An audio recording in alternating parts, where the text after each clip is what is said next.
ஓம் சாய்ராம், ஜெய் சாய்ராம்.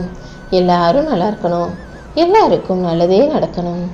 அன்பு குழந்தையே, அவ்வளவு சுலபமா இந்த சாயப்பா யாரையும் தேடி போய் குறி சொல்வதோ வாக்கு சொல்வதோ கிடையாது. ஆனால் என் செல்ல பிள்ளையான நீ எந்த விதத்திலும் கஷ்டப்படக்கூடாதுன்றதுக்காக உனக்காக எல்லா விதத்திலும் நானே வந்து முன்னின்று நல்லதையெல்லாம் செஞ்சு கொடுத்துக்கிட்டே இருக்கேன். இப்போதும் அப்படிதான் உனக்கான நல்லதை நடத்தி கொடுப்பதற்காக காலையிலேருந்து காத்துக்கிட்டு இருக்கேன். நான் சொல்வதை மட்டும் முழுசா கேட்டு முடிச்சுடு என் செல்லமே. உன் மனசுல வெளியே சொல்ல முடியாத அளவுக்கு நீ நிரப்பி வச்சிருக்கிற கவலைகளையும் சோகங்களையும் காணாமல் போக செய்து உன்னை புன்னகை புரியும்படியும் மகிழ்ச்சியாய் வாழும்படியும் செய்வதற்காகத்தான் உன்னை தேடி வந்தேன். நீ எதிர்பார்த்ததையெல்லாம் நல்லபடியாக உனக்கு நடத்தி தர வேண்டியது என்னுடைய பொறுப்பு. உன் பொறுமைக்கான முடிவு காலம் நெருங்கி வந்துருச்சு. உன்னுடைய எல்லா பிரச்சனைகளுக்கும் நான் தீர்வை கொடுக்க போகிறேன். உன் மன கஷ்டத்தையும் பண கஷ்டத்தையும் போக்கி உனக்கு சுகமான சந்தோஷமான வாழ்க்கையை அமைச்சு தர்றேன். நீ சுகமாக வாழும் காலத்திலேயே துக்கத்தையும் பழகி கொள்ளணும் என் செல்லமே. ஏன்னா ஒவ்வொரு மனுஷனுக்கும் வாழ்க்கையில எப்போது என்ன நடக்கும்னு யாராலையும் சொல்ல முடியாது. நல்லா வாழ்றதும் தாழ்ந்து போறதும் மகிழ்ச்சியா வாழ்றதும் கஷ்டப்படுறதும் மனுஷனுக்கு மாறி மாறி வந்துகிட்டே தான் இருக்கும். நீதான் அனைத்தையும் எதிர்கொள்ள தயாரா இருக்கணும். இப்போதே நீ சந்திக்கிற எல்லா இன்னல்களையும் துரத்தி அடிச்சு இன்பங்களை தரப்போறேன். உனக்கான ஒரு நல்ல எதிர்காலம் காத்துக்கிட்டு இருக்கு என் தங்கமே. உன்னோடு உன் கூட இருக்கக்கூடிய இந்த சாயப்பா உன் கஷ்டங்களை போக்கி உனக்கான நல்லதை நடத்தி தருவேன். உன்னுடைய எல்லா முயற்சிகளிலும் நீ வெற்றி பெறுவதற்கு நான் உனக்கு துணையாக இருப்பேன். என்னை நினைக்காதவர்கள் யாரையும் நான் யோசிப்பது கூட கிடையாது.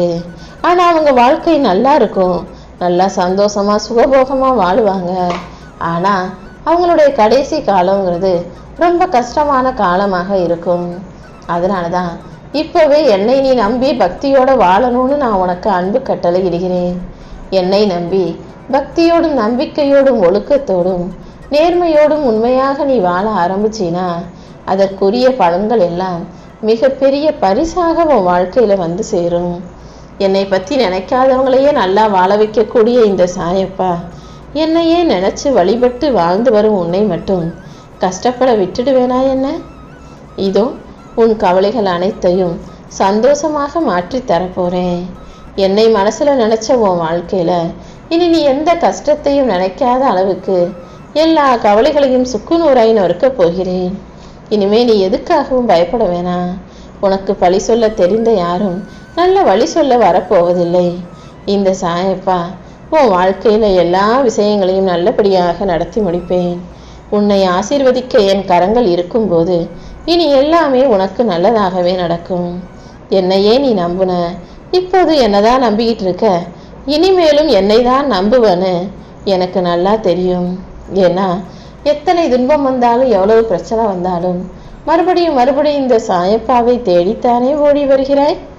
அப்படி இருக்கும்போது உன் கஷ்டங்களையும் கவலைகளையும் காணாமல் போக செய்ய இந்த சாயப்பா நானும் வந்து நிற்கணும் அல்லவா? என்னை வணங்கும் உனக்கு இனி எந்த பிரச்சனையும் கஷ்டமும் வராத அளவுக்கு சந்தோஷத்தையும் மகிழ்ச்சியையும் அள்ளி தரப்போறேன். என் மேல யாருக்குமே அக்கறை இல்லை, யாருமே எனக்காக எதுவும் செய்யறதில்லைன்னு நீ ஒருபோதும் கலங்காதே. உன் மேல அக்கறை வைக்கவும் உனக்கு நல்லது செய்யவும் இந்த மனிதர்கள் வேணும்னா தயாரா இல்லாம இருக்கலாம். ஆனா இந்த சாயப்பா எல்லாவற்றையும் உனக்கு சிறப்பாக செய்து கொடுக்க கடமைப்பட்டுள்ளேன். இப்போ வாழ்க்கையில வரக்கூடிய இன்பத்தையும் துன்பத்தையும் பெருசா நினைக்காத. எது வந்தாலும் பார்த்துக்கலாம்னு தைரியமாக முன்னோக்கி நடந்து போய்கிட்டே இரு. ஒளியின் வழியை தாங்கினால்தான் சிலையாக மாற முடியும். அதே போலதான் உன் வாழ்க்கையிலையும் இப்போது இருக்கும் கஷ்டங்களை கடந்து வந்துட்டீனா நீ சிறப்பா சந்தோஷமா வாழ முடியும். இதுவும் கடந்து போகும்னு நினை. இப்போதே உன் மன கஷ்டங்களையும் வலிகளையும் வேதனைகளையும் போக்கி உனக்கான வலிமைய இந்த சாயப்பா கொடுத்துருவேன் என் செல்லமே. உன் மனசுல உனக்கு தைரியமும் திறமையும் அதிகமா இருக்குன்னு எனக்கு நல்லா தெரியும். அப்படி இருக்கும்போது நீ யாரையும் குறை சொல்ல அவசியமே இல்லை அல்லவா? உன் வேலையை நீயே செஞ்சுக்கோ. உனக்கு ஏதாவது உதவி தேவைப்பட்டா இந்த சாயப்பாவை நோக்கி ஓடிவா. கண்டிப்பாக நான் உனக்கு துணையாக இருந்து நீ ஆசைப்படுவதையும் எதிர்பார்ப்பதையும் உன் கைகளில் வெற்றிகரமாக முடிச்சு கொடுப்பேன். நடந்து முடிஞ்சதையே நினச்சி வருத்தப்பட்டுக்கிட்டு இருக்காம அனைத்தையும் நல்லபடியாக நான் நடத்தி தருவேன்னு என் மீது நம்பிக்கையோடு ஓடிவா. நீ எதிர்பார்ப்பதையெல்லாம் சிறப்பாக வெற்றிகரமாக நான் முடிச்சு கொடுக்குறேன். நீ மனசுடைஞ்சு கண்ணீர் சிந்தும்படியும் கவலைப்படும்படியும் இந்த சாயப்பா விட்டு வைக்க மாட்டேன் என் தங்கமே. எப்போதும் என் பிள்ளையான நீ சிரிச்ச முகத்தோடையும் சந்தோஷமா இருக்கணுங்கிறது தான் என்னுடைய ஆசை. மனிதர்களிடம் போய் கவலைப்பட்டினா கண்ணீர் விட்டினா அது சரியா இருக்காது.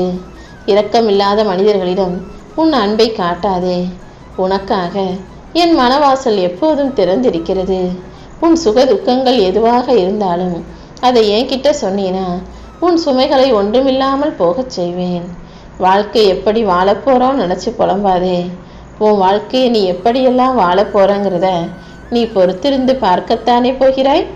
சந்தோஷமாக வாழவும் தானே போகிறாய். முயற்சி மட்டும்தான் உன் வாழ்க்கை, அதாவது செயல்கள் மட்டும்தான் உன்னுடையது. அதற்கான வெற்றியை மிகப்பெரிய அளவில் தரப்போகிறது இந்த சாயப்பா நான் அல்லவா. என்னையே நம்பக்கூடிய உன் வாழ்க்கையில இப்போதே எல்லா துன்பங்களையும் விரட்டி அடிச்சு உனக்கான வெற்றிகளை தருவேன். எவ்வளவு துன்பம் வந்தாலும் அதை தாங்கிக்கிட்டு அடுத்தடுத்து தைரியமாக செயல்படக்கூடிய மன வலிமையோடு இரு. ஏன் பார்வை உன் குடும்பத்தின் மீது பட்டு விட்டதல்லவா. இனி நல்லபடியாக நீ வாழலாம். உனக்கு இருந்த திருஷ்டியெல்லாம் கழிஞ்சு போகும்.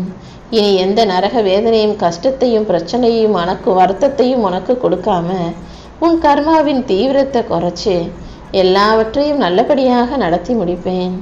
காலம் கணிஞ்சு வரும்னு கொஞ்சம் பொறுமையாக இரு.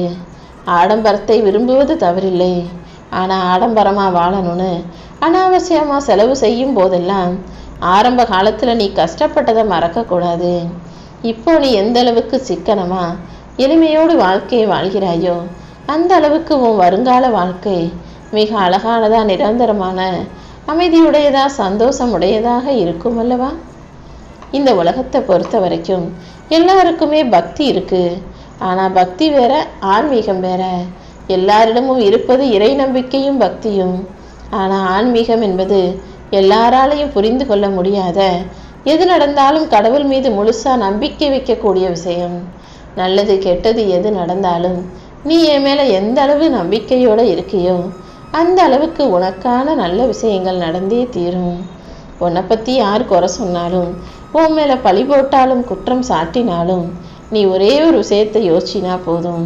உன்னை குறை சொன்னவங்களும் பழி சொன்னவங்களும் இந்த வருஷத்துல இந்த வாழ்க்கையில 100 வருஷம் வாழ போறதும் இல்லை. அவங்க 100 வருஷம் உன்னை பத்தி புறம் பேச போறதும் இல்லை. நீ 100 வருஷம் உட்காந்து அதை கேட்க போறதும் இல்லை. இன்னைக்கு பேசுறவங்க நாளைக்கோ அல்லது அடுத்த வாரமோ அடுத்த மாசமோ அதை மறந்துட்டு இன்னொருத்தரை பத்தி பேச போயிடுவாங்க. அப்படி இருக்கும்போது மற்ற மனிதர்கள் சொல்லும் இப்படிப்பட்ட வார்த்தைகளையும் புறம் பேசுவதையும் உன்னை பற்றி குறை சொல்வதையும் குற்றம் சாட்டுவதையும் நினைச்சு நீ கவலைப்படவே வேணாம். உன்னை பத்தி யார் என்ன பேசினாலும் எனக்கு கவலை இல்லைன்னு சொல்லிக்கிட்டு உன் வாழ்க்கையை உன் விருப்பப்படி வாழ்ந்து விட்டுப்போ. நான் உனக்கு துணையாக இருந்து எல்லா விஷயங்களையும் நல்லபடியாக நடத்தி முடிப்பேன். என்னை சரணடைந்த உன் வாழ்க்கையில உனக்கு வெற்றி உண்டாகும் என் செல்லமே.